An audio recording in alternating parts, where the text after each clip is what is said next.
અને સાહેબ આપ સરપંચ ક્યાંના છો સર? લુડબાઈ સરપંચ ગજેન્દ્ર લુડબાઈ. હા, નરા ડેમ ઓગન્યો કે નહીં?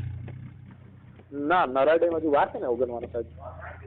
સાહેબ ત્યાં ઓફિસમાં બેઠા બેઠા તમે રિપોર્ટો કરો છો કે 80% ભરાયો છે અને સવારના 7:30 વાગે ડેમ ઓગની ગયો છે. નીચાણવાળા વિસ્તારોમાં પાણી ફૂલ વહી રહ્યા છે.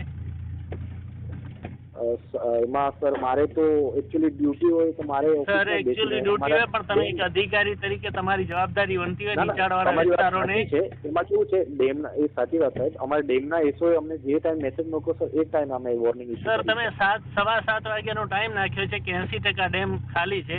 7 લગીને 32 મિનિટે ડેમ ઓવરફ્લો થયો છે. 2 ફૂટ ડેમની પારથી ઉપર પારીથી પાણી જાય છે ઉપર. નીચાણવાળા વિસ્તારોમાં ફૂલ પાણી વહી રહ્યો છે.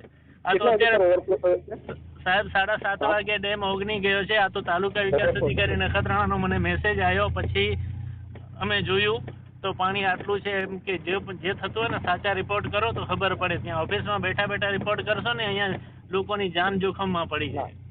સાચી વાત સાહેબ. હું છે ને પણ આ તો ઠીક છે, અમે માલ બધા રાત્રે અમે ઓગનમાંથી બારે કાઢી લીધા છે નીચાણવાળા વિસ્તારમાંથી, પણ તમારા આશરે કોકની પથારી ફરી જાય સર.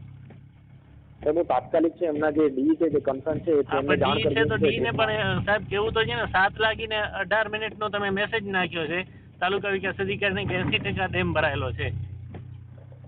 હા, મને એવી જ રીતે એમણે મેસેજ કરેલો છે. પણ સાહેબ આવું ધ્યાન રાખો, બીજું કઈ નહીં, બીજા માનવ કોઈકનું નુકસાન થશે ને એટલે બજારની પથારી ફરી જાય તમારા આશરે. ના સાહેબ, એ છે ને 100% હું એમને તાત્કાલિક કહું છું કે જે એકચ્યુઅલ સિચ્યુએશન છે મને હાલે મોકલાવો. હા, કયો એમને કયો હાલે શું સિચ્યુએશન છે ત્યાંની, એ ત્યાં ઓફિસમાં બેઠા બેઠા રિપોર્ટ કરે છે.